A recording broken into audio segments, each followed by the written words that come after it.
Hi, this is Mitski, and I'm going to talk about how I wrote the song called Bug Like an Angel. Fair warning, it's going to get pretty nerdy. I'm going to talk about stuff like chord progressions, what went into specific lyrical choices. If that's not your jam, if you don't want to hear about it, this might not be the video for you. Or if you're like me and sometimes you don't want to hear an artist's intention behind the song because you want to decide what the song means to you, that's totally fair. So this might be the video to skip, I don't know. Anyway, disclaimer over.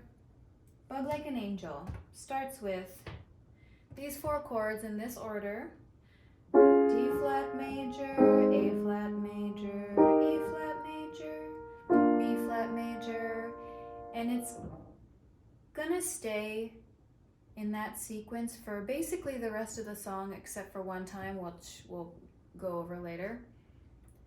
And I wanted all the chords to just keep going in that progression because this song is about addiction, and I wanted to show musically somehow that addiction is basically a cycle. You're just kind of stuck in this repetitive over and over. It doesn't end. So that's the intention behind having the same chords over and over.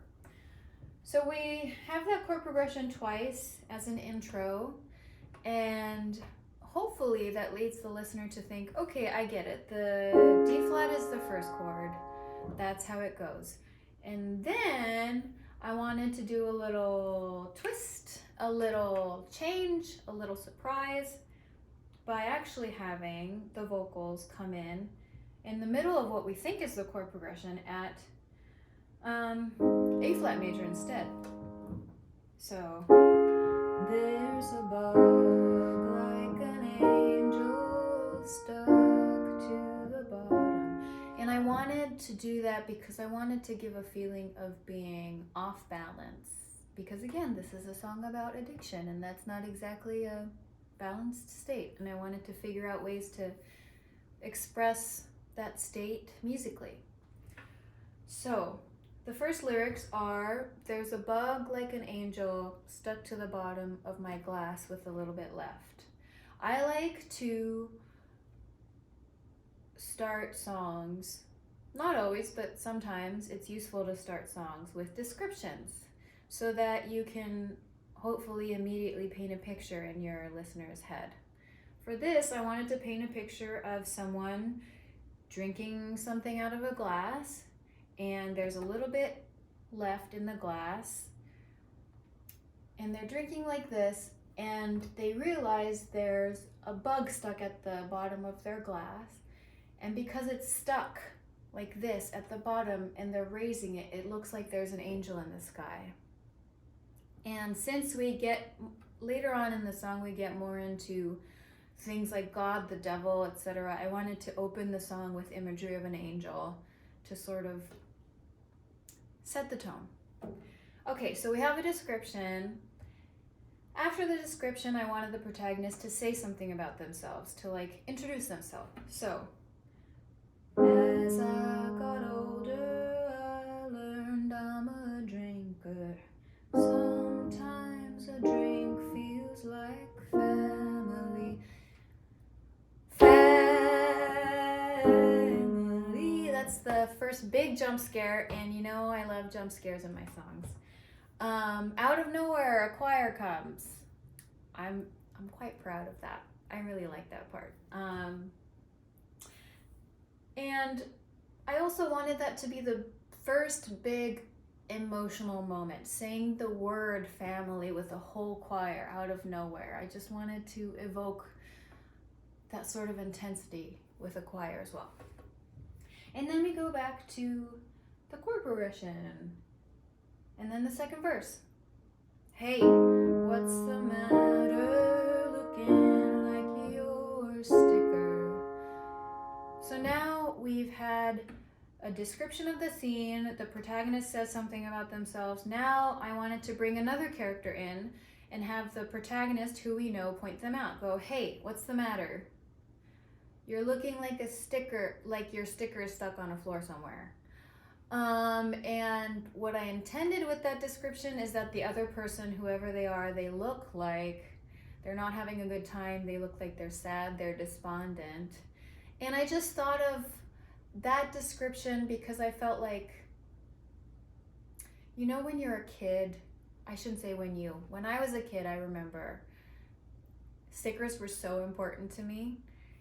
And I had like a notebook where I put stickers in it, and I just looked at the stickers, and they were just so precious to me. And I just thought of how sad I would be, how sad a kid would be if their precious sticker was stuck on a floor somewhere and they couldn't get it off. So that's the kind of sad feeling I wanted to express, and I wanted the protagonist to say a simile that evokes a feeling of them knowing what it's like to be around kids. Maybe they're a parent, maybe they're a grandparent, maybe they had kids in their life. And here's the thing, most of the things you as a songwriter put in your songs, your listener's not going to pick up on. That's just the name of the game. But also what's fun about writing songs is putting all these descriptors in there and these little Easter eggs just for yourself, and kind of expand the world you're building, if only just for yourself, even if no one else in the world gets what you're talking about. And I think that's the real fun about songwriting. Okay, I'll move on because this is getting real long already. Hui, where were we? Hey, what's the matter? Looking like your sticker is stuck on a floor somewhere. Did you go and make promises you can't keep? Well, when you break them, they break you right back. Amateur mistake. We have our first F minor and our only F minor in the song. And again, with a simple song like this, there's not a lot of tools you have to bring something unexpected to the listener. So, oh, that's a new chord that we haven't heard before, and it kind of, hopefully, again, brings the listener back in, gets their attention again. And then that serves also to make the listener think, oh, I know what's going to happen next. After this, the song is going to go back to that melody. Da, da, da, da, da, da, da. But instead, we do a little twisteroo. You can take it from me. And then, they break you right back. And the choir sings that, and by now the listener already knows that there's a choir. A choir is just laying in wait in the background. And so it's no longer a jump scare, so the choir can, I don't know, sing more than once. So I have them sing 3 times in a row. And since, you know, this is a bigger part of the song, we're already halfway through the song. So I have the choral parts be a little bit more elaborate, have a little bit more flourish. And with this song, I wanted the choir to repeat the parts that I wanted the listener to hear the most. So for this, in the beginning it was family, that sentiment. Here it's they break you right back. When you break promises, the protagonist has learned that they always break you right back. So, they break you right back 3 times in a row. Or actually it's twice, and then ooh, and then we quiet down. The other instruments, by the way, that, you know, are piano and bass, they go away again, and we go back to just acoustic guitar and vocals. And for the third verse, I wanted to have the protagonist say what they really wanted to say all along. Now that we've gotten the description of the scene out of the way, we've introduced the protagonist, who they are. Now I want to quiet down and have the protagonist say what they really, really wanted to say. So, when I'm bent over, wishing it was over, making all variety of vows I'll never keep, I try to remember the wrath of the devil was also given him by God. Now for that last line about the devil and God, I wanted the listener to have the option to take two main meanings away, depending on what they want out of the song. I mean, of course, you can take even more meanings from it. You know, you might think of meanings I've never thought about, and that's beautiful. But for my intentions anyway, it was one of two options: a positive or a negative, a pessimistic or optimistic option.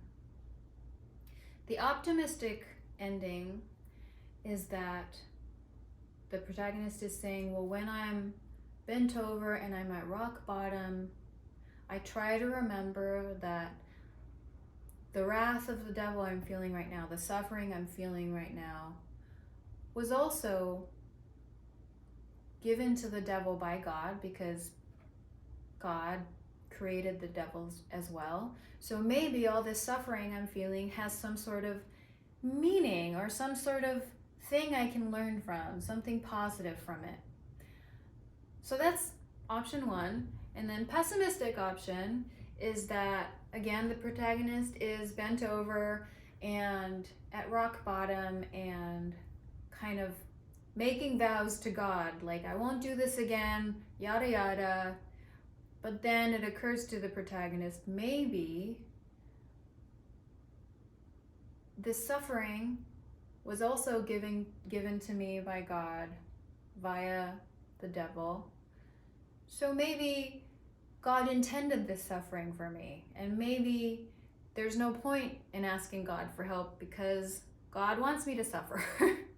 So I don't know, there are various interpretations that you can take from it, and I wanted it that way. I wanted the listener to take whatever they need from it. So after we've spoken about God and the devil and the like, I wanted to end a bit churchy. So we have the chorus go, ooh,